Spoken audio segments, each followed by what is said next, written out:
Welcome guys to an update on the facelifted 2024 Polestar 2. Now this is the all-wheel drive performance model, and I'm halfway through actually doing an assessment and a review of this car. Now we've filmed a full-length review on some of the features and things like that on the car the other day. So this video is actually dedicated to just providing you some of the things that I like about the car so far, and some of the things that I think still need room for improvement. It's not a drive video, it's not a full detailed video on the features, it's just a very quick video to show you what I like, what I don't like, and for you to ask as many questions as you can so that we can give you more information in another video when we have this for a bit more of a long-term review. So, starting from the front, the facelifted version just has a couple of subtle tweaks that have given it just a very aggressive, but also quite a nice and soft feel to it. So it's a mix between that kind of real aggressive Hulk type feel, complete with the Thor hammer daytime running lights that we've come to know as a signature Volvo and Polestar look. Personally, I think this is one of the best looking headlight designs for the daytime running lights in the market, and I absolutely have loved them since they came out. Front parking sensors are standard, rear parking sensors are standard, and a full 360-degree camera, all standard on the Polestar 2 performance model. I want to show you what's underneath the hood or the bonnet, so give me 2 seconds. I'll just pop that open. Because one thing that the Polestar 2 does really well is it actually has some usable space underneath the bonnet. They've tucked away things like the repair kit here, a road safety triangle tucked away through here, and obviously the bright blue button, the bright blue cover is where you're going to fill up your windscreen washer fluid. Outside of that, you can get your groceries and just anything small that you don't want rolling around perfectly directly in there. The one thing I wish they would have done is there's a couple of empty slots on this key. Would have been nice if one of those popped that open instead of having to use the old traditional lever. But at the end of the day, it is a platform that was built for a standard petrol or diesel traditional car versus a full electric car. So that's where you have some of these inherent design features that just carry over. So nothing major, but something small.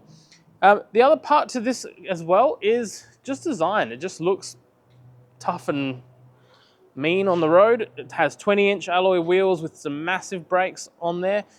As the performance model is an 82 kilowatt hour battery pack and a whopping 740 Newton meters of torque, giving you a 0 to 100 speed of 4.2 seconds. Enough to just give you some thrills while still being a comfortable daily drive vehicle. Now the performance pack is an option, and on the car itself you then have further options. So this one here has been fitted with a premium interior option pack which gives you full Napa leather interior, and on top of that you then can have optional suspension upgrades and things like that. So we will delve all into that into the next review. Now with the mirrors, when you press lock, they retract, but kinda, but not. So as you can see, they retract quite slowly, but they only really retract to there. So if I hold that there and unlock that button, that mirror, like it barely pushes it out. So you're kind of only retracting that much. And in all fairness, if you're only retracting such a small amount, I would much rather have them not retracted at all, because it seems like a component that could potentially be an expensive fix in the future for not really that much practicality. Other cars out there will retract and they'll give you quite a bit of a gain on the retract function. I like the little courtesy lights underneath the handles. That's a big plus for me with the Polestar 2 performance. And I love the fact that the Polestar 2 has standard handles. Easy for everyone to know how to get in and out of your car. As someone that previously drove a Model 3 full-time, it was an absolute headache and a half trying to explain to people how to get in and out of the car because they were trying to work out how to use the handle. This is just super simple. If you can't get in and out using that handle, then you've got some problems. Not only that, in climates where it is colder and there is an issue with icing or snow, they don't freeze over. Again, making it very easy to get in and out of the car with very little explanation or preparation. So another big win. Moving around to the side, one of the cool functions that you might laugh, right, is the patterns that you actually get on the tail lights. So you get this little like performance every time you're walking up to it from behind and you lock it or unlock it. It does a little dance as the lights come in and the lights go out. That's one thing I really like. The other big thing is because this car is actually a liftback, not a sedan, you have plenty of usable space in the back here, making it super easy to load things in and out. I've got obviously some packages here at the moment. Now, if I didn't want things to roll around, the other cool thing as well is the boot comes built in with this little kind of step. So you lift that up and that basically stops things rolling backwards and forwards. So if you had some groceries or you had a small backpack or, I don't know, soccer balls, you can stop stuff from moving around the boot all the time, which is just a real convenient feature. Once that's down, you have an enormous cavity underneath here where you can put a carry-on suitcase or your charging apparatus as well. So again, just another convenient feature and a well-designed boot area. Compared to its competitors like the BYD Seal or the Tesla Model 3, it actually is a usable boot instead of a boot that's good but with some restrictions. So if you remove this parcel shelf, you can get some slightly over-height suitcases in here. And I think that this would actually be probably one of the most generous boot spaces out of its competing options. Now, along the side, you got little straps plus a little power outlet out the back here, making it nice and easy to kind of do whatever you need to do. To lock it and to close it, you just push these two buttons up here. That one on the right-hand side will lock it and close the tailgate. One on the left will just close the tailgate. So depending on whether you're trying to leave the car or just load the car, you can press one of those two buttons. Let's go through to the inside and show you a couple of things as well. The doors. Soft touch materials at the top, super soft and padded materials on the door here. Plus the interior is this gorgeous Napa leather interior that is incredibly comfortable and also comes with a ventilation pad as well as part of that. So the seats will be ventilated, not just heated. And what is really weird, which I've not seen in a car before, and if I'm wrong, leave it in the comment section and let me know. But this will ventilate and heat. So on the screen, you can actually select to get both the ventilation and heating on the seat.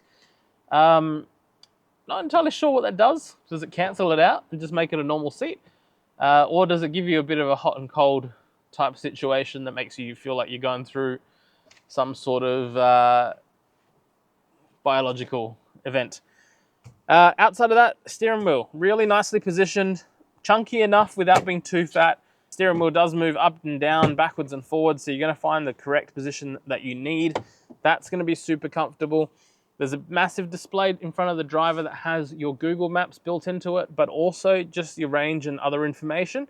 So you're looking straight ahead instead of having to look down at the center stack here, which is another thing I really like with it as well. The screen is a modest size. It's not this ridiculous, massive, oversized, home 27-inch screen.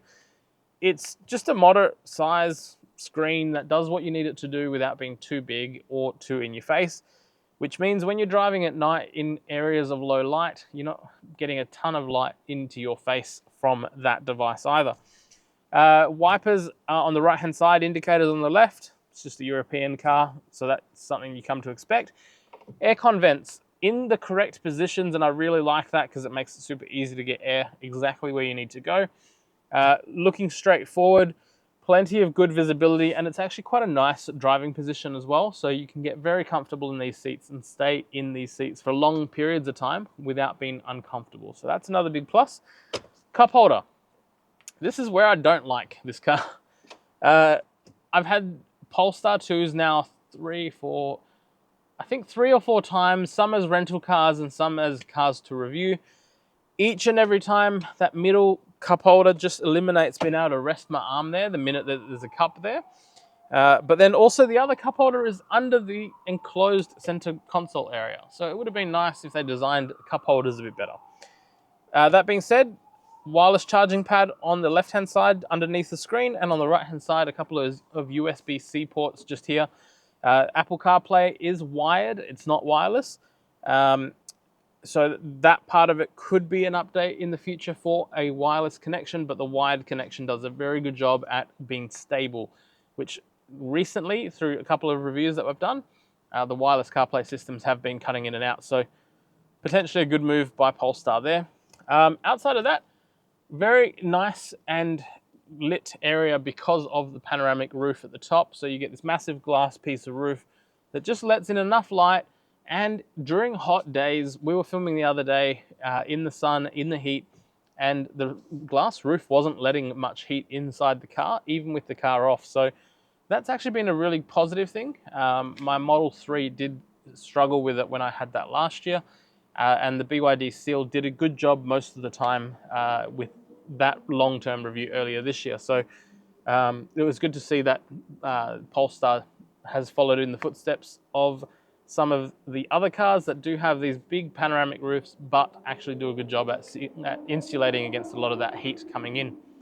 Outside of that, enough space as a driver. The seating's nice and bolstered. So you're definitely going to enjoy it in here. But let's have a look at the back, because this is where it comes unstuck a little bit if you're using it as more than just the one person. In the back, look, knee room, it's okay. If you were any taller than 6 foot, you'd probably struggle. If you're a short king, you would love it. If you're a kid, even better. There's not any real space underneath the driver's seat or the passenger seat, so you can't really slide your feet under and be comfortable. It's actually quite an uncomfortable feeling. And because it's modeled off the XC40 platform, you do have a massive transmission tunnel, which does cut off some of the spacing in the back. Effectively making this more suited to a 2+2 configuration rather than 2 and 3 in the back. If you are 3 in the back, you better hope that your kids are small and quiet, because you don't want to have tall adult or teenage kids telling you how uncomfortable it is in the back. The other thing I've noticed is that the slope at the back, just after the glass roof ends, does cut into your headroom quite a bit. So if you're any taller than kind of, again, 6 foot, you're going to really struggle sitting in the back upright. You're going to either have to kind of move forward a little bit, or you're going to have to slouch or do some sort of weird maneuver to sit down. Outside of that, air conditioning vents are in the back. Great job again with soft touch materials all throughout the back door as well as the front door. So the car does feel every bit premium. There's definitely no complaints there. But it'll be great to see an evolution of this particular model with some tweaks to how the back seat feels and the space underneath the front seats, so that you can actually slide your feet and be a little bit more comfortable. Some cup holders there. And for parents at home, I haven't forgotten about you. Being that this is a Volvo Group car, in terms of the core design, the ISOFIX ports are just at the bottom of the outer 2 seats. And once those are in, you can plug your ISOFIX seats in. If you need to, you can also put the top tether points for those child seats directly behind each of the 3 seats. So you're not going to lose out on any of that beautiful boot space in the back. You're going to have as much space to load whatever you want in the back, while still having your kids nice and safe. The other part is that this is quite a big, heavy, solid feeling backrest on this seat. In fact, it's probably one of the sturdiest backrests that I have actually felt in a car in a long time. So again, really big tick there from safety. There's a ski port here that also opens up and allows you to kind of have a little push through once this seat's up. So if you had something a little bit deeper, you just pull that flap up and you can chuck whatever you need to in there, or close it up. Cup holders here if you're only using it in a 2-2 configuration, where you're going to be able to rest your arms or put some cups in here. Weirdly enough, the back cup holders are designed better than the front cup holders. Go figure. And before I do move back to the front, I'll point out the outer 2 seats in here are heated. You have a charging port down the bottom here. And remember how I said that the cup holder is inside the center console in the front? that's how this sits when you're using that cup holder. So if you're using both cup holders at the front, the person in the middle either is going to be even more uncomfortable because their feet are going to be up against the ears, or you're potentially going to knock this if you're in either of these two seats. So it is kind of good that this has been designed relatively sturdy, but a little bit disappointing that it just wasn't a better designed cup holder setup. Almost feels like a bit of an afterthought, which is a shame because the rest of the car actually is really, really nice and really likable, particularly when you spend some time in it. So there you have it, guys. They're my impressions of the car so far. Stay tuned, ask any questions that you want to ask. I'm having an absolute blast in this car. In terms of consumption, my electricity use is currently around 18 kilowatt hours per 100 kilometers, making this less efficient than the Model 3, but on par with a lot of the other EVs on the market, including the BYD Seal, for those around town trips. I haven't done a highway trip yet. That's yet to come, so stay tuned for that as well. Any questions, please ask them in the comment section and we'll get as much information to you as possible about the Polestar 2 performance model and the rest of the Polestar 2 range. If you want to see the rest of the models as well, let me know in the comment section. Until next time, guys, thanks so much. Please like and subscribe. You're absolutely helping me get access to a lot of great cars to give you as much information as possible.